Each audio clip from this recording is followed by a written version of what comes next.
마태복음 21장. 예수님과 제자들이 예루살렘에 가까이 오시다가 올리브산 길스에 있는 벳바게라는 곳에 이르렀습니다. 예수님께서는 거기서 2명의 제자들을 마을로 보내셨습니다. 예수님께서 말씀하셨습니다. 너희는 맞은편 마을로 들어가거라. 그러면 당나귀 한 마리가 새끼와 함께 묶여있는 것을 발견할 것이다.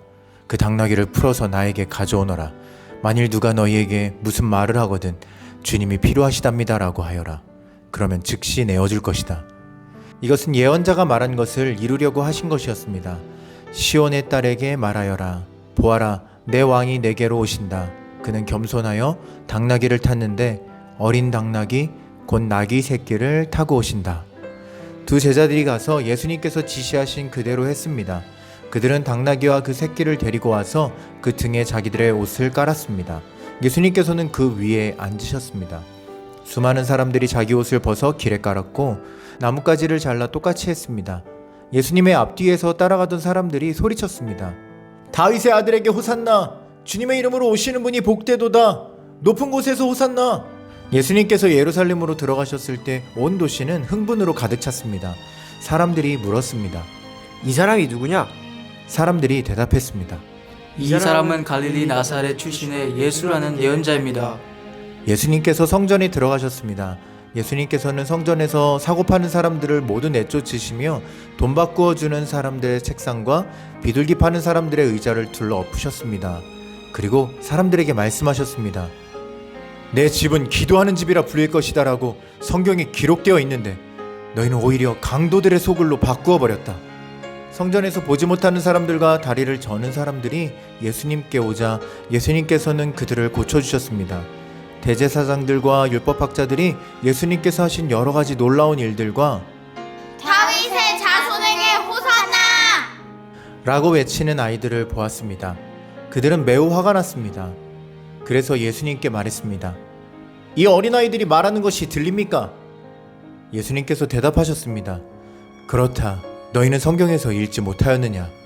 어린이와 젖먹이들의 입으로 찬양을 준비하셨다. 예수님께서 그곳을 떠나 베단이라는 마을로 가셔서 거기서 밤을 보내셨습니다. 아침이 되어 예수님께서 예루살렘으로 돌아오실 때 몹시 시장하셨습니다. 마침 길 옆에 있는 무화과 나무 한 그루를 보시고 나무 곁으로 다가가셨습니다. 그러나 그 나무에는 잎사귀만 있을 뿐 열매는 보이지 않았습니다. 예수님께서 그 나무를 향해 말씀하셨습니다.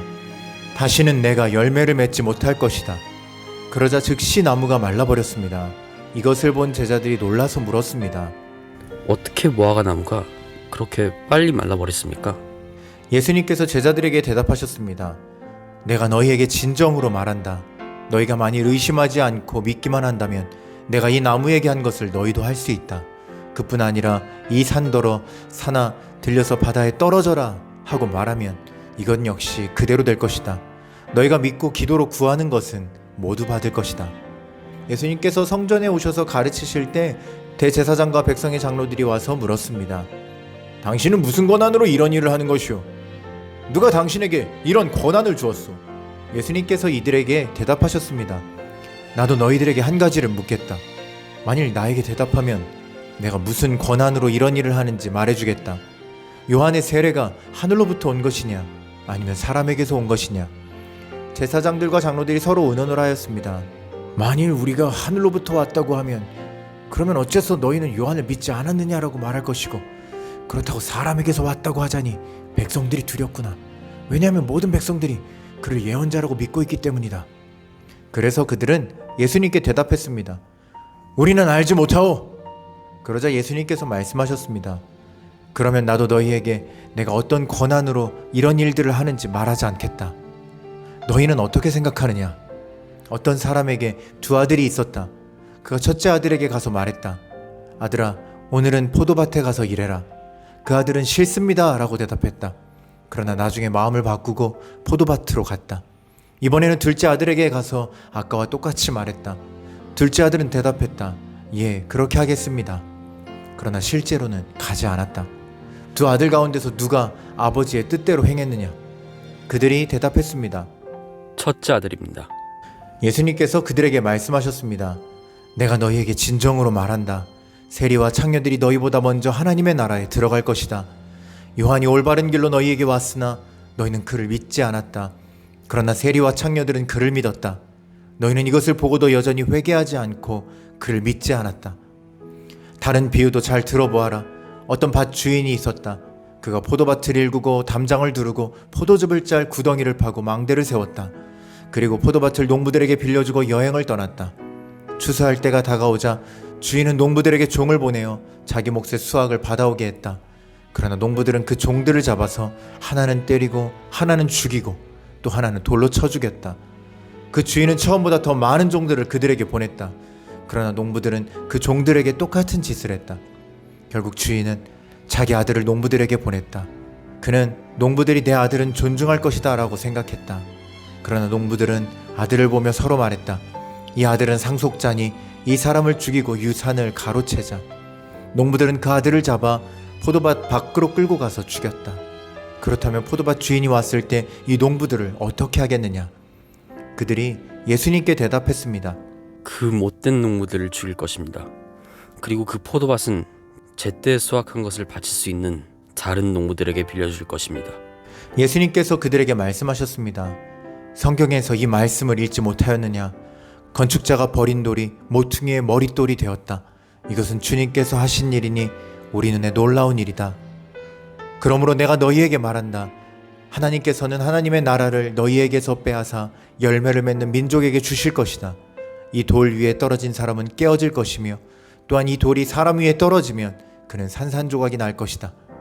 대제사장들과 바리새파 사람들은 예수님의 이 비유를 듣고 자신들을 두고 하시는 말씀이란 것을 알았습니다. 그들은 예수님을 체포하고 싶었지만 사람들이 두려웠습니다. 왜냐하면 사람들은 예수님을 예언자로 생각하고 있었기 때문입니다. 마태복음 22장. 예수님께서 사람들에게 다른 비유를 들어 말씀하셨습니다. 하늘나라는 아들의 결혼잔치를 마련한 왕에 빗댈 수 있다. 왕이 종들을 보내어 잔치에 초대한 사람들을 모셔오게 하였다. 그러나 이들은 오려고 하지 않았다. 그러자 왕은 다시 다른 종들을 보내며 말했다. 초대받은 사람들에게 잔치가 준비되었다고 말해라. 소와 살찐 송아지도 잡았고 모든 것이 다 준비되었으니 어서 결혼잔치에 오라고 하여라. 그러나 사람들은 종들의 말을 듣지 않고 제 갈 길로 갔다. 어떤 사람은 밭에 나갔고 어떤 사람은 장사하러 갔다. 나머지 사람들은 종들을 잡아다가 그들을 모욕하고 죽였다. 왕은 매우 화가 났다. 그는 군사를 보내어 살인자들을 죽였다. 그리고 온 도시를 불태워버렸다. 그리고 자기 종들에게 말했다. 결혼잔치가 준비되었으나 초대받은 사람들은 자격이 없다.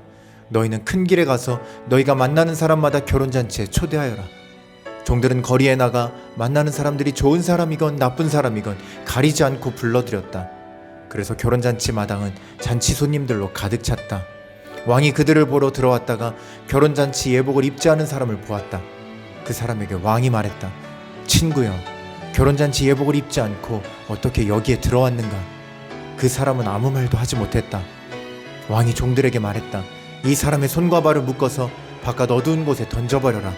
그곳에서 슬피 울고 고통스럽게 이를 갈 것이다. 초대받은 사람은 많으나 선택된 사람은 적다.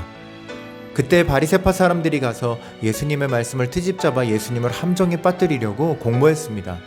그들은 자기들의 제자들을 헤롯 당원들과 함께 예수님께 보냈습니다. 이들이 말했습니다.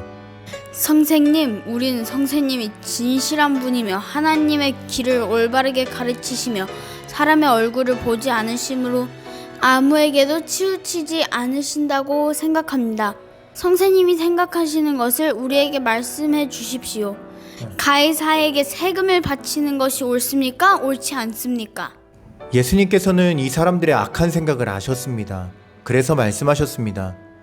너희 위선자들아, 왜 나를 시험하느냐? 세금으로 내는 돈을 내게 보여라. 사람들이 은돈 한 데나리온을 예수님께 보여드렸습니다. 예수님께서 물으셨습니다. 이것은 누구의 얼굴이고 누구라고 쓰여 있느냐? 사람들이 대답했습니다. 가이사의 것입니다. 그러자 예수님께서 그들에게 말씀하셨습니다. 가이사의 것은 가이사에게 주어라. 그리고 하나님의 것은 하나님께 바쳐라. 사람들이 예수님의 말씀을 듣고 놀랐습니다.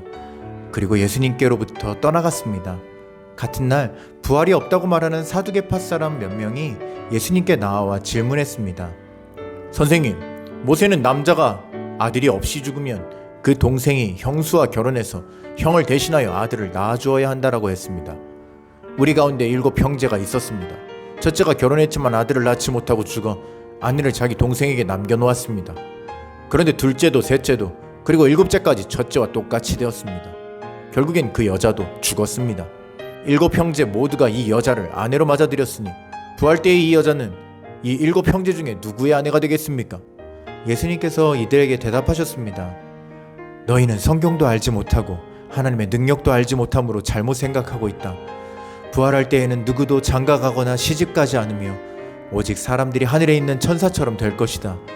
죽은 자의 부활에 대해 말하자면 하나님께서 이렇게 말씀하신 것을 읽어보지 못했느냐? 나는 아브라함의 하나님, 이삭의 하나님, 야곱의 하나님이다. 하나님은 살아있는 사람들의 하나님이시지 죽은 사람들의 하나님이 아니시다. 사람들이 이 말씀을 듣고 예수님의 가르침에 놀랐습니다. 예수님께서 사두개파 사람들의 말문을 막으셨다는 소식을 바리새파 사람들이 듣고 함께 모였습니다. 그 가운데 율법의 전문가 한 사람이 예수님을 시험하려고 질문을 하였습니다. 선생님, 율법에서 어느 것이 가장 중요합니까? 예수님께서 그에게 대답하셨습니다. 내 모든 마음과 모든 목숨과 모든 정성을 다해서 내 하나님을 사랑하여라. 이것이 가장 중요하고 우선되는 계명이다. 두 번째 계명은 내 이웃을 내 자신처럼 사랑하여라인데 이것도 첫째 계명과 똑같이 중요하다. 모든 율법과 예언자들의 말씀이 이 두 계명에서 나온 것이다. 바리새파 사람들이 함께 모여 있을 때 예수님께서 그들에게 질문하셨습니다. 너희는 그리스도에 대해서 어떻게 생각하느냐? 그가 누구의 자손이냐? 바리새파 사람들이 대답했습니다. 다윗의 자손입니다. 그러자 예수님께서 그들에게 말씀하셨습니다. 그러면 다윗이 성령의 감동을 받아 어찌 그리스도를 주님이라고 불렀겠느냐? 그는 여호와께서 내 주님에게 말씀하셨습니다.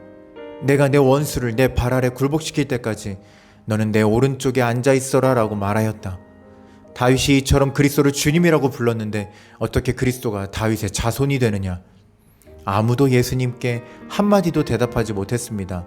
그 이후로 아무도 예수님께 감히 질문을 하려고 하지 않았습니다. 아멘.